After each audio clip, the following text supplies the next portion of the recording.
Olá, querido irmão, querida irmã. Sou o Padre Frei Inácio José, pároco da Paróquia de Nossa Senhora das Mercês, Arquidiocese de Belo Horizonte. Seja bem-vindo ao nosso programa Pão da Palavra, no qual nós meditamos a Palavra de Deus proclamada neste domingo.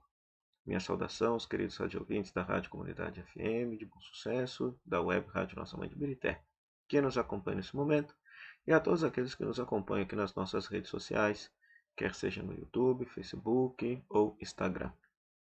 Nesse final de semana, nós celebramos a solenidade de São Pedro e São Paulo, e nós temos como palavra de Deus Atos capítulo 12, versículo 1 a 11, o Salmo 33, segunda carta a Timóteo, capítulo 4, versículo 6 a 8, 17 a 18, Mateus capítulo 16, versículo 13 a 19.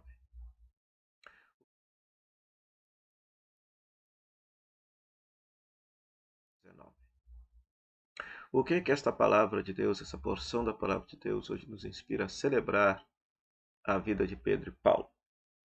Na primeira leitura, nós temos justamente a prisão de Pedro, e quando Pedro está preso, a igreja ora por ele para que ele possa ser liberto, e Deus, por meio de um anjo, liberta Pedro da prisão, né? Então, essa leitura mostra a profunda comunhão que existia entre a igreja primitiva e a liderança de Pedro, segundo a narrativa, de tal maneira que esta igreja reza, intercede por Pedro, o seu primeiro líder, né? Pedro, hoje na tradição católica, é o Papa Francisco, que de certa maneira, me desculpe dizer assim, está também atrás das grades, está acorrentado.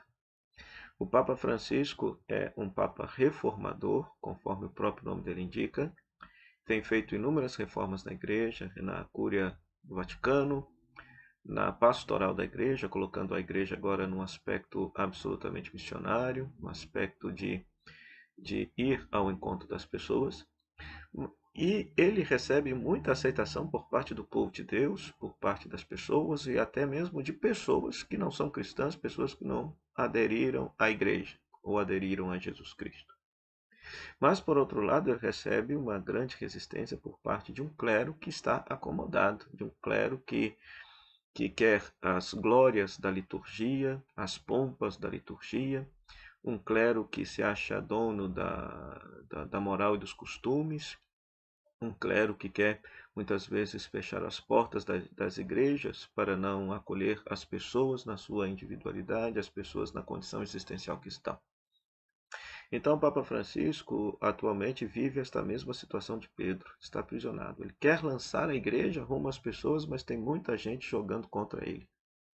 Então, por isso, essa primeira leitura nos inspira que nós devemos, de fato, rezar pelo Papa Francisco para que ele possa ter esse sucesso no seu empreendimento evangelizador, que de fato a mensagem do Papa Francisco, o magistério do Papa Francisco possa cair no coração pastoral da igreja e a igreja de fato possa se lançar às periferias existenciais e geográficas, anunciando a boa nova de Jesus Cristo para todas as pessoas. A segunda leitura nos coloca diante da figura de Paulo. Os exegetas, né, ou seja, eles são unânimes, existe um consenso entre a exegese de que essa carta, a 2 Timóteo, a 1 Timóteo, 2 Timóteo, carta de Tito, provavelmente não foi Paulo o apóstolo que escreveu. Elas são chamadas de deuteropaulinas. Mas aqui na liturgia vamos considerar que tenha sido Paulo que tenha escrito. Por quê?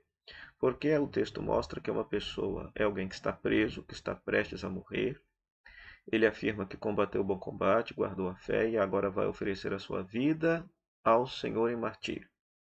Nós sabemos que isso aconteceu tanto com Pedro e tanto com Paulo, né? Ou seja, Paulo foi decapitado em Roma no mesmo ano em que Pedro foi crucificado de cabeça para baixo. Ambos, segundo a tradição da igreja, no ano 65, sob o regime do imperador romano Nero, que mandou executar esses dois apóstolos, né? Então, a segunda leitura, consideremos que seja Paulo, tá? Do ponto de vista mistagógico, litúrgico, consideremos. Então, nos mostra uma pessoa que está pronta para o martírio, pronta para dar a fé. E a importância de Paulo na tradição cristã é que Paulo foi aquele que, de fato, abriu as fronteiras da igreja para o mundo greco-romano, entendendo Jesus Cristo enquanto Salvador de toda a humanidade, não Salvador apenas de Israel, e fazendo com que as portas da igreja se abrissem para acolher os romanos, gregos, ou seja, os pagãos, todos aqueles que não eram judeus, que de fato se tornaram depois a maioria na igreja cristã, né? Ao passo que Pedro, por sua vez, recebeu o encargo de anunciar o evangelho para o próprio povo de Israel, para o povo judeu. Então, Pedro simboliza a missão para os de dentro e Paulo simboliza a missão para os de fora. Ou seja, Pedro tem a missão de confirmar na fé aqueles que já pertencem à comunidade cristã, como Paulo teve a missão de levar a boa nova do Evangelho para todas as pessoas, pregando a boa notícia de Jesus para todas as pessoas, então mostrando que o aspecto missionário da igreja. O Evangelho, para você ter ideia, Mateus 16, 13, 19, aquela famosa cena na qual Jesus, a cena que inclusive apareceu no domingo passado, só que na versão lucana, ou seja, quando Jesus pergunta aos discípulos quem dizem os homens que eu sou, então a resposta é que Jesus seria um profeta, e ao passo que ele pergunta aos próprios discípulos, e vocês, quem dizem que eu sou? E Pedro, chefe da igreja, vai dizer, tu és o Cristo, o Filho de Deus. Ou seja, então aí aparece um detalhe só no Evangelho de Mateus, quando Jesus fala assim que tu és Pedro, e sobre essa pedra construirei a minha igreja, e o poder do inferno não poderá vencê-la. Né? Então, aqui nesse texto, né, especificamente nesta passagem mateana, nessa passagem de Mateus, mostra Jesus passando o encargo da chefia da comunidade cristã, o encargo de dirigir a comunidade cristã a Pedro.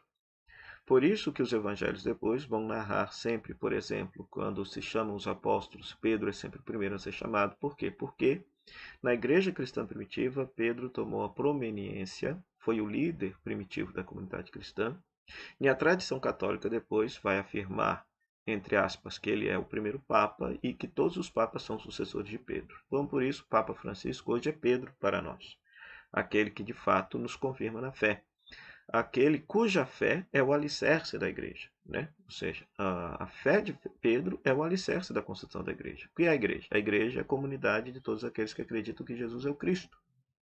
Por isso, o ministério petrino é confirmar-nos todos nós no seguimento a Jesus, na profissão de fé de que Jesus é o Filho de Deus, que Jesus é o Cristo, de que Jesus é o Salvador, e como que nós devemos atualmente professar esta fé, testemunhar essa fé, anunciar esta fé nesse mundo tão conturbado no qual nós vivemos.